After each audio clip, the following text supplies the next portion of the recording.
이 속사람이 강건한 사람이라는 제목으로 하나님 말씀 선포하겠습니다. 자, 제 자랑을 한번 하려고 합니다. 자, 제가 요즘 손목시계를 차고 있잖아요. 너무 빨리 웃으시면 안 되는데. 멀리서도 괜찮아 보이나요? 예. 한번 추측해 보시죠. 얼마 같이 보입니까? 제가 미리 앞에 숫자를 알려드리면 6자로 시작합니다. 달러로 얘기해 주세요. 얼마일까요? 6자로 시작하는 달러입니다. 6 너무 나가시는데? 60불 정도죠? 아니면은 누구요? 얼마요? 600. 제가 이걸 처음에 이렇게 이 시계를 보여줬을 때 사람들이 깜짝 놀라더라고요. 깜짝 놀랍니다. 한성교회 목사님은 저런 시계 차는구나. 노회에서 이렇게 교회 목사님들이 제 손목을 시계를 보면서 흘끔흘끔 쳐다보고 깜짝 놀라요. 역시 한성교회 좋은 교회다. 그래서 제가 물어봤습니다. 얼마처럼 보이냐 했더니 보통 600불. 자, 600불이요? 그러면은 6,000불이에요? 이렇게 물어. 놀랍게도 이 시계는 6불입니다. 깜짝 놀라겠죠? 6불입니다. 이게 도대체 이게 6불로 이걸 만들 수 있나 의심이 가지만 6불입니다. 자, 겉으로 보는 거와 다르다는 거예요. 근데 속 안에 보면 이렇게 조그만 초침 같은 것도 있고 막 글이 있어요. 있긴 있는데 그림입니다. 돌아가는 바늘은 아니고 버튼도 있지만 이게 눌러도 작동은 안 합니다. 그냥 뻔입니다. 뻔. 달려있는 거예요. 그냥 작동은 전혀 안 합니다. 바늘만 돌아가는 거예요. 그 유명한 중국에서 만든 시계. 자, 굉장히 그럴싸하죠. 굉장히 그럴싸하죠. 자, 그런데 여러분 이 시계를 보고 제가 여러분에게 600불에 사세요. 그러면은 사실까요? 안 사실까요? 처음에 봤을 때는 정말 그럴싸할 때는 어쩌면 살려는 마음이 생길 수도 있는데 제가 다 알려드렸잖아요. 자, 그럴싸하지만 사실 겁니까? 안 사실 겁니까? 여러분 이거 가지실래요? 안 가지실래요? 600불에. 그럴 사람은 없잖아요. 그렇죠? 겉이 아무리 그럴싸해도 속 알맹이 얘기를 듣고 나니까 저거 별거 아니네. 가치가 갑자기 확 떨어져 버리죠. 그럴싸해 보이던 게 갑자기 마음이 확 싫어져 버리더라는 얘기예요. 겉이 아무리 화려해 보여도요, 속 안에 게 가짜니까. 여러분, 어떤 사물의 가치를 결정할 때 중요한 건 겉이 아니라 속입니다. 특별히 그 속 안에 보유하고 있는 진짜 능력, 내면이 더 중요하다는 얘기예요. 내 이 내면은 보이지 않아요. 그러니까 우리가 시계를 평가를 할 때는 사실은 눈에 보이는 걸로만 평가하지 여러분이 그 안에 부품이 얼마나 비싼 게 들어가고 얼마나 강도 높은 철로 만들어졌고 톱니로 만들어졌고 이런 건 모르잖아요. 눈으로 보이는 것만 보니까 와 좋아 보이네 이렇게 한단 말이죠. 근데 진짜 이 시계의 능력은 그 안에 돌아가 있는 부품을 얼마나 세밀하게 흔들리지 않게 만드느냐 거기에 있는 거 아닙니까? 진짜 가치가? 그 보이지 않는 세계에 진짜 가치가 숨어 있다 이 말이에요. 내면이 보이지 않으니까 사람들이 그걸 몰라요. 그러니까 측정하기가 어렵다는 얘기죠. 저 시계나 저 사람이 가지고 있는 능력을 측정하기가 어렵다 이 말이에요. 그런데 그럼에도 불구하고 우리가 가치를 측정할 때는 보이지 않는 내면 세계에 더 많은 가치를 부여해야 됩니다. 여러분 시계가 두 개가 있습니다. 자, 굉장히 좋아 보이는 이 중국산 6불짜리 시계와 별로 겉모습은 좋아 보이지 아니하는 200불짜리 스위스 시계가 있습니다. 스위스 하면 시계 만드는 걸로 유명하죠. 자, 두 개가 있습니다. 자, 제가 여러분에게 둘 중 하나를 선물로 주려고 합니다. 디자인은 이게 훨씬 좋습니다. 스위스 시계는 디자인은 별로예요. 자, 여러분은 둘 중에 어느 거를 가져가시겠습니까? 겉모습은 이게 훨씬 좋잖아요. 보잘것없는 스위스 시계를 가져갈 거예요? 가격은 빼고 둘 중에 하나를 선택하라 그러면 겉모습이 이렇게 아름다운 이 시계를 선택할 거예요? 보잘것없는 스위스 시계를 가져가실 거예요? 대답을 해보세요. 어느 시계를 가져가실 겁니까? 너무나 뻔한 질문이죠. 너무나 뻔한 질문.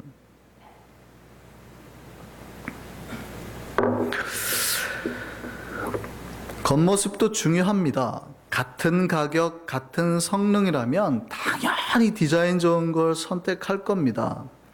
그런데 아무리 디자인이 좋아도요, 우리가 선택하는 가치의 척도는 겉이 아니라 그 안에 담겨 있는 능력인 거예요. 신자도 마찬가지입니다. 우리가 하나님 앞에서 우리의 가치가 평가되는 방법, 정말 너는 내 귀한 자녀다, 얼마나 아름다운지라고 하나님이 우리를 평가하시는 것은 여러분의 외모나 형식, 외형이 아닙니다. 여러분의 직장이 아닙니다. 여러분의 나이가 아닙니다. 여러분이 돈을 많이 가졌냐 적게 가졌냐가 아닙니다. 겉이 얼마나 번지를 하느냐 이게 아닙니다. 여러분이 얼마나 열심히 하는 척 하느냐 그런 게 아닙니다. 진짜 여러분의 마음인 거죠. 진짜. 겉으로 보기에는 그럴싸하잖아요. 이걸 누가 가져가겠냐고요. 겉으로 아무리 그럴싸해도 이걸 누가 가져가겠냐고요.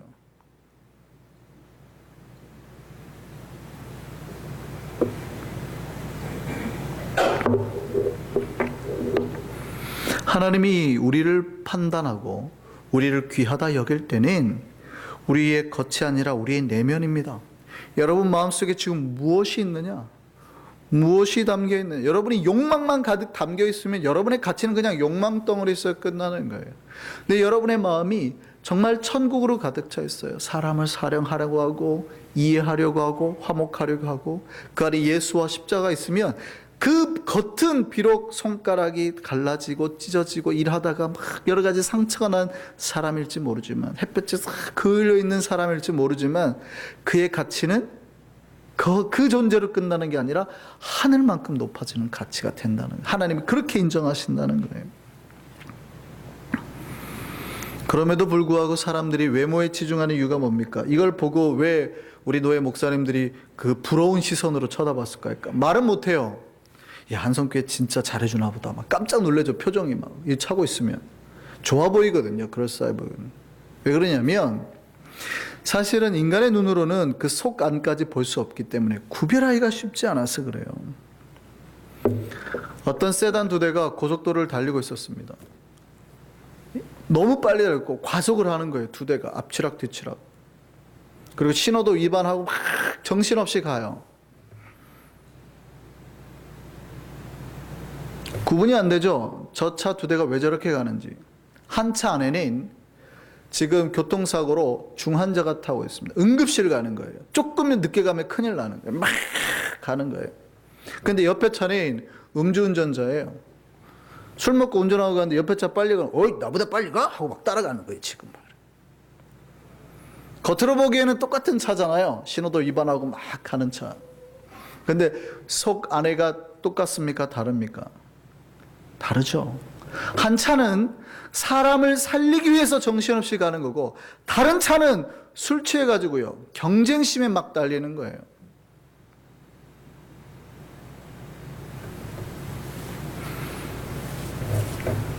우리가 신앙생활 할 때, 우리가 하나님 앞에 설 때 어떻게 보면 참 구별하기 힘듭니다. 저 사람이 진짜 잘 살고 있는지 하나님 앞에 아니면 잘 살고 있는 척을 하는지 모릅니다. 그러나 목적과 의도가 그 안에 담겨진 것에 따라서 전혀 다른 차가 되는 거예요. 어떤 차는 사람을 살리는 차가 되고 어떤 사람은 사람을 죽일 수도 있는 차가 되는 거예요. 여러분 어떻게 여러분의 천국에 갈까요? 여러분 겉모습으로 열심히 한다고 열심히 달리고 있다고 천국 갈 수 있는 게 아니라 우리 안에 담겨있는 진짜 가치, 가장 귀한 것을 담지 않으면 천국에 갈 수 없습니다. 하나님은 그걸로 판별하는 거예요. 제가 감히 말씀드리면 여러분 안에 이 세상에서 가장 비싼 거를 소유하지 않으면 여러분 그 어떤 걸로도 천국 갈 수 없습니다. 루이비통, 벤츠 이런 걸 소유하라는 개념이 아닙니다. 이 세상에서 가장 비싼 게 뭐예요? 가장 비싼 값이 하나님 목숨값이죠. 그러니까 우리 안에 하나님의 목숨으로 산 그 값이, 그 피가 담겨 있어야 돼. 그 피가 우리 안에 있어야 여러분 천국 간다는 거예요. 가장 귀한 예수 그리스도의 피를 그 안에 보유하고 있는 사람만이 천국에 들어간다는 거예요. 그리고 그 예수의 피가 만들어낸 여러 가지 열매들, 사랑과 온유함과 자비와 절제와 겸손과 이런 것들로 가득 차 있는 사람이 천국 간다는 거예요. 물론 우리는 속안을 볼 수 없습니다. 속안을 분명히 볼 수 없죠. 그런데 재밌는 건 사람은 속 안에 무엇을 담겼냐에 따라서 겉으로 드러납니다. 그러니까 속 안을 볼 수는 없는데, 우리가 직접 뚫어볼 수는 없는데 속 안에 담긴 것이 역사에서 바깥으로 드러나게는 해요. 여러분 혹시 관상 보십니까? 제가 관상 얘기 몇 번 드린 적이 있는데, 제가 20살 때 관상을 열심히 공부한 적이 있었어요. 군대에 있을 때랑 심심하니까 관상책도 많이 보고, 주역책도 좀 보고, 꿈 해석책 같은 것도 좀 보고 말이에요. 호기심 많을 때니까. 그래서 사람의 관상을 이렇게 얼굴을 보면 어느 정도 보여요, 뭔가. 근데 관상과 목회하고도 비슷한 맥락이 있습니다. 관상은 뭐냐면 지금까지 저 사람이 어떻게 살아왔냐가 보이거든요. 열심히 바깥에서 일하고 살아오신 분들은 얼굴이 새까말 거 아니에요. 이렇게 관상에 드러나는 거예요. 살인을 많이 하고 산 사람은요, 진짜로 범죄자는 눈이 찢어지고 도끼가 나옵니다. 그래서 대충 보면 저 사람이 무슨 일을 하고 어떻게 살았는지 얼굴이 나와요. 왜냐면 얼굴은 근육을 쓰는 거니까. 많이 웃는 사람은 웃는 근육을 쓰니까 저 사람 항상 웃고 사는구나. 이렇게 되고 사는 사람 항상 인상 쓰고 사는구나. 관상이라는 게 드러나는 거거든요. 그런데 여러분 관상 중에 최고 경지를 심상이라 그럽니다. 그러니까 아무리 그렇다 하더라도 눈으로 저 사람을 다 알 수 없다는 거예요. 관상으로만 드러나는 걸로만. 그러니까 제일 중요한 걸 심상이라 그래요. 진짜 마음의 상을 말하는 거죠. 그런데요, 관상과 심상도 오랜 시간이 지나면 크게 다르지 않는 게, 아까 제가 말씀드렸잖아요. 사람은 마음속에 있는 거를 반드시 얼굴로 표현해내게 돼 있습니다. 얼굴이라는 말이 순수 우리 한국말인데, 얼굴이 뭐예요? 넉, 영혼이 통과하는 굴이라는 뜻이에요. 그러니까 사람의 얼굴 페이스는 원래 한국식으로 이해하면 사람의 영혼이 왔다 갔다 다니는 통로라는 표현입니다. 얼굴이 원래. 그러니 우리 안에 영혼이 어떠한 형상을 가졌냐에 따라서 우리의 진짜 이 육체 표면에 드러난다는 얘기예요. 여러분이 사랑하는 마음을 가지고 온유함을 마음을 가진 사람은 얼굴에 그게 표현이 된다는 얘기예요. 여러분 안에 욕망을 가진 사람은 눈빛으로나 얼굴빛으로 욕망이 드러난다는 얘기예요.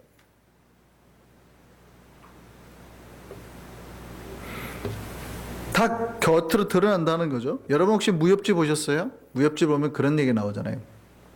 누군가 나한테 다가오는데 저 사람이 나를 죽이려고 오는지 아닌지 느낀다 그러잖아요. 그걸 뭐라 그래요? 살기. 딱 진짜 왔을 때 이렇게 뭔가 나를 죽일 것 같이 긴장감이 느껴진다는 얘기예요. 사람은 자기 마음에 품은 게 바깥으로 드러난다는 얘기예요. 특별히 사람은 영의 존재죠. 그러니까 영에 품은 기운이 감지가 돼요, 영적으로. 그래서 나쁜 마음을 품으면 그게 감춰지는 게 아니라 다 드러난다는 거예요. 옛날에 바닷가에 어떤 사람이 살았습니다. 해오라기라는 새와 굉장히 친했어요. 이 사람이 바닷가만 가면 해오라기들이 모여가지고 그 사람과 같이 만나고 손 위에 앉고 막 이런 거예요. 어느 날 이 사람이 이제 집에 가서 아내한테 그 이야기를 한 거예요. 나는 바닷가만 가면 그렇게 해오라기가 나한테 찾아온다고. 그때 아내가 그런 거죠. 그래? 그러면 여보 가서 그 해오라기 한 마리만 잡아와. 우리 구워 먹자. 그 다음날 남편이 바닷가를 갔습니다. 해오라기를 잡으려고요. 그런데요, 그날따라 해오라기가 한 마리도 자기에게 오지 않더래요. 왜 그랬을까요? 새가 이미 자기를 잡으려는 그 사람의 마음을 읽은 거예요. 살기가 뿜어지는 거죠. 사람이 마음에 무엇을 품든지 그게 다 표현되게 돼 있습니다. 그러니까 여러분이 아무리 감추려고 해도 우리 마음에 죄악을 품고 여러분 마음에 독한 마음을 품으면 그 도끼가 다 뿜어져 나와요. 그런데 여러분의 내면에 은혜를 품고 깨끗함을 품으면 그 은혜와 그 아름다운 것들이 드러나는 거예요.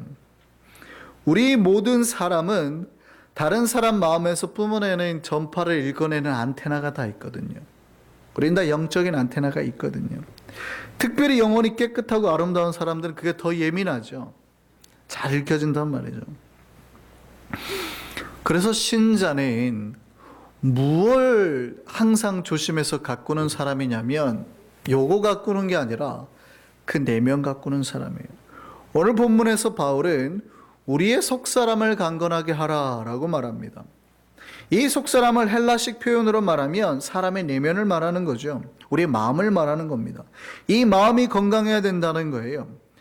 신자들은 마음이 특별히 건강해야 된대요.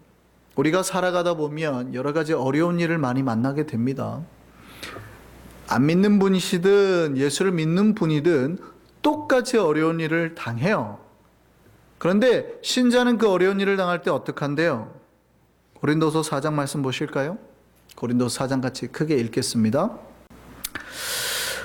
우리가 사방으로 우겨쌈을 당하여도 쌓이지 아니하며 답답한 일을 당하여도 낙심하지 아니하며 박해를 받아도 버림받지 아니하며 거꾸러뜨림을 당하여도 망하지 아니하고 이렇게 돼 있어요. 그러니까 다시 한번 제가 읽어드릴게요. 우리가 사방으로 우겨쌈을 당해도 쌓이지 아니하는 자고 답답한 일을 당해도 낙심하지 않는 자고 박해를 받아도 버림받지 않고 거꾸러뜨림을 당해도 망하지 아니하는 자다.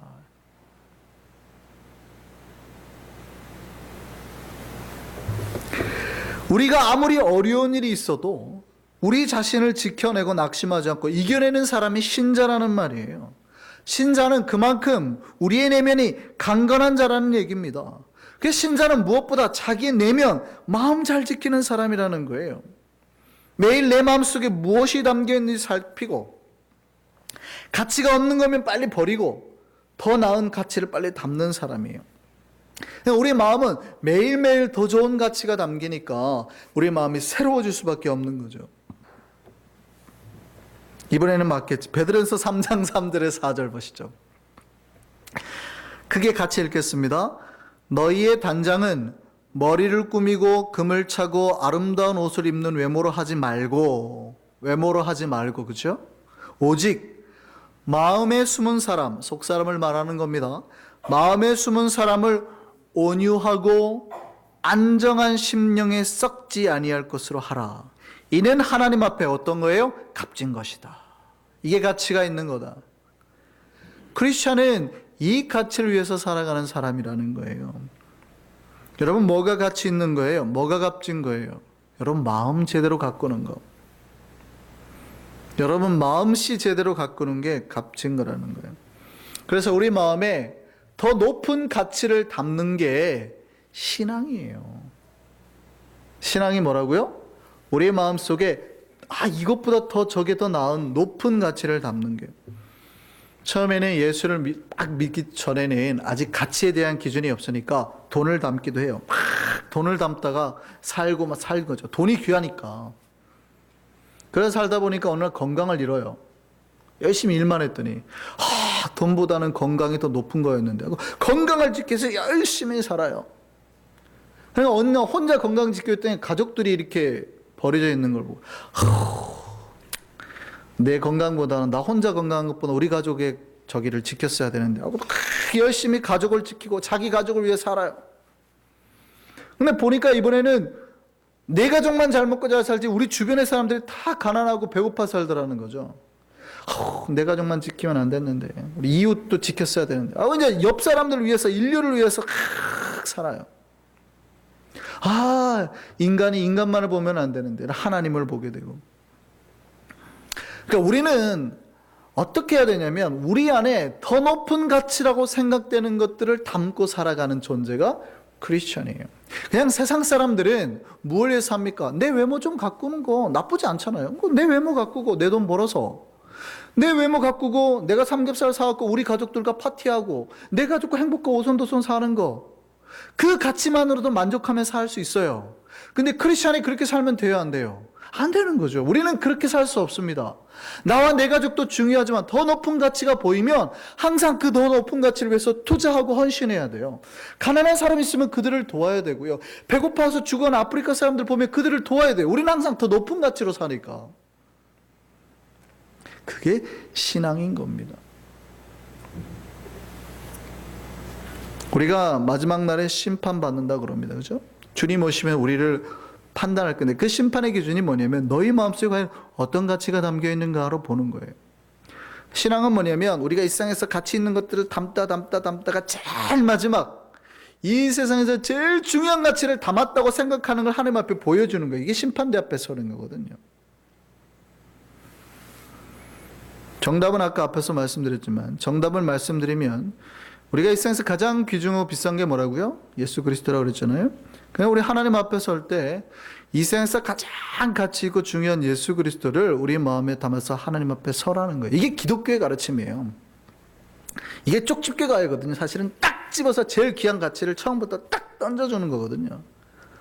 근데 기독교가 처음 예수를 전할 때 이 비싼 가치를 처음부터 막 던져줘요. 사실은 삶에 여러 고통을 겪고 돈이 중요한지 살다가 내 건강이 중요한지 살다가 건강도 잃어보고 돈도 잃어보고 가족 중요한 살다 또 가족도 뭐 어떻게 좀 아파보고 또 다른 사람 위해 살다 더 높은 가치로 해서 마지막 예수를 딱 잡아야 이게 제일 귀한 거구나 이러고 살 텐데 쪽집게 과외 이게 제일 귀한 거야 하고 처음부터 예수를 탁 주니까 교회 오자마자 예수가 제일 중요하다고 교회 오면은 가르쳐 주는 거 아니에요. 그러니까 사람들이 예수 먼저 마음에 담고 살다가 정반대로 가죠. 마음이 변해요.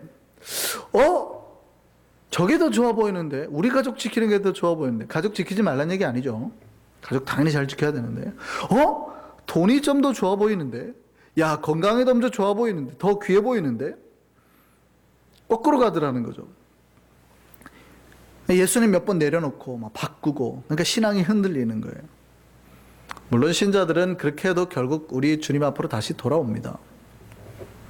근데 우리 신앙이 뭐냐면 우리 인생에서 가장 중요한 가치인 예수를 마음에 담는 거예요. 그 예수가 거하실 우리의 마음 지키라는 거예요. 그 속사람을 강하게 한다는 거는 우리 내면에 집 잘 짓자는 거예요. 집 튼튼히 짓자는 겁니다. 어떤 환난에도 태풍에도 넘어지지 않는 집 지으라는 겁니다. 여러분 집 잘 지으라는 얘기는 깊이 파야 되겠죠. 집 잘 짓기 위해서는. 여러분 높은 건물을 올리려면 올릴수록 깊이 파야 됩니다. 신앙도 마찬가지입니다. 여러분 내면의 집을 정말 크게 높게 지으려면 깊이 파야 돼요. 근데 어떤 신자들은 별로 깊이 파지 않고 바로 벽돌부터 올리려고 합니다. 단층 지으려고 하면 괜찮아요. 그냥 그렇게 하셔도 돼요. 근데 여러분 높이 짓고 싶으신 분은 그렇게 하면 안 돼요. 주님 계신 곳까지 높게 오르시기를 원한다면 먼저 깊게 파셔야 돼요. 말씀을 깊게 파시고 기도를 깊게 파시고 그 위에 기둥을 세우셔야 돼요. 여러분 말씀도 몰라요. 기도도 할 줄 몰라요. 근데 어떻게 그 위에 벽돌을 쌓겠냐고요. 어떻게 그 위에 은혜를 담겠냐고요. 벽돌을 우리가 은혜로 이해하면 좋아요. 하나님의 복으로 이해하면 좋아요.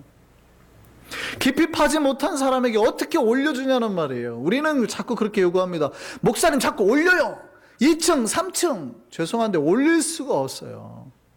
깊이 파고 빔을 거기다 굳게 박지 않으면 여러분 올리는 순간 무너진다니까. 여러분의 좀만 복 줘보세요. 다 도망가요. 제가 말씀드렸잖아요. 여러분 100만 불만 줘보세요. 예배 안 드릴 수 있다니까. 여행 다니느라고 정신 없다니까요. 여러분 제가 딜 하잖아요.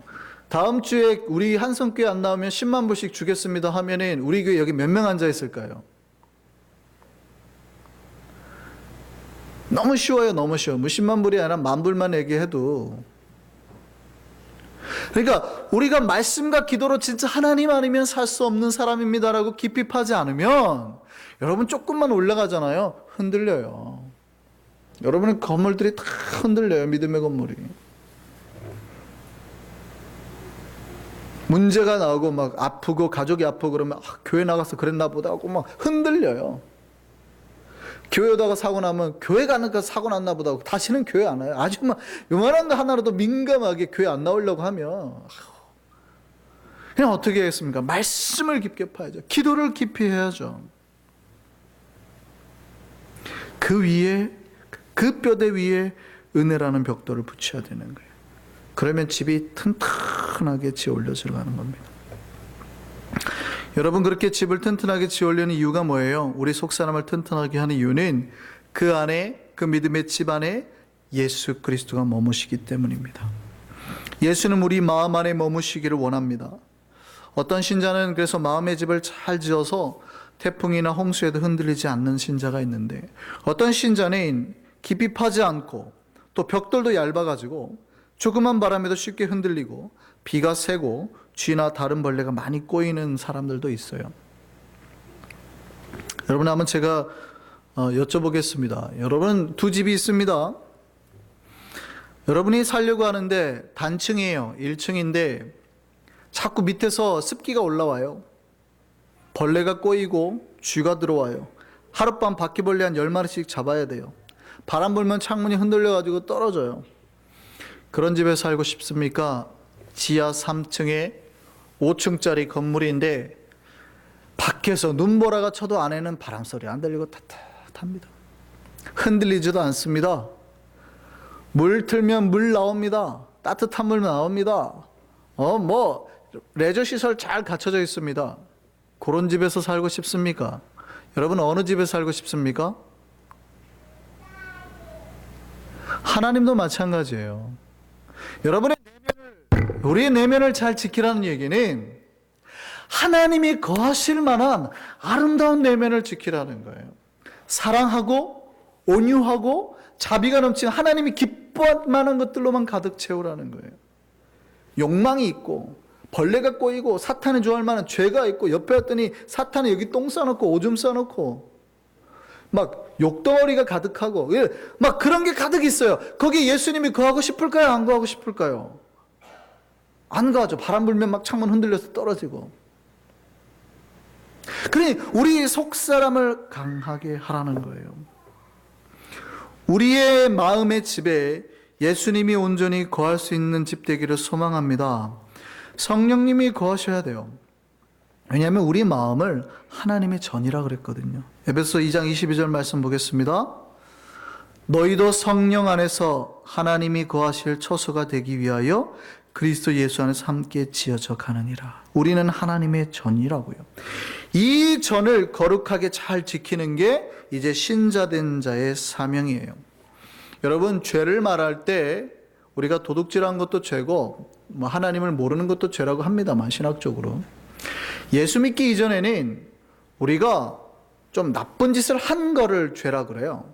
근데 예수 믿고 난 후에는요, 죄가 좀 확장돼요. 뭐냐면 우리 내면에 이 하나님의 전을 잘 지키지 못하는 것도 죄예요. 하나님의 전에 똥 싸질러져 있고 하나님의 전에 막 뭐가 무너져 있고 하는데 치우지 아니하는 것도 죄다 이 말이죠. 우리 내면을 잘 가꾸는 게 우리의 사명인 거거든요. 고린도전서 3장 16절 말씀 보겠습니다. 크게 읽겠습니다. 너희는 너희가 하나님의 성전인 것과 하나님의 성령이 너희 안에 계시는 것을 알지 못하느냐? 누구든지 하나님의 성전을 더럽히면, 이 건물을 말하는 게 아닙니다. 여러분 내면에 있는 그 성전이에요. 누구든지 하나님의 성전을 더럽히면 하나님이 그 사람을 멸하시리라. 죄라는 거예요. 심판하시겠다는 거예요. 하나님의 성전은 거룩하니 너희도 그러하니라. 너희도 그래야 된다. 우리의 속사람, 우리의 내면의 집 잘 짓고 잘 관리하는 우리가 되기를 바랍니다. 날마다 우리의 속사람을 강건하게 하고 우리 속사람 안에 예수님이 거하게 해서 예수님의 사람으로 점점 더 변화해서 거룩해지는 우리 한성의 백성들 되기를 소망합니다. 찬양하시겠습니다.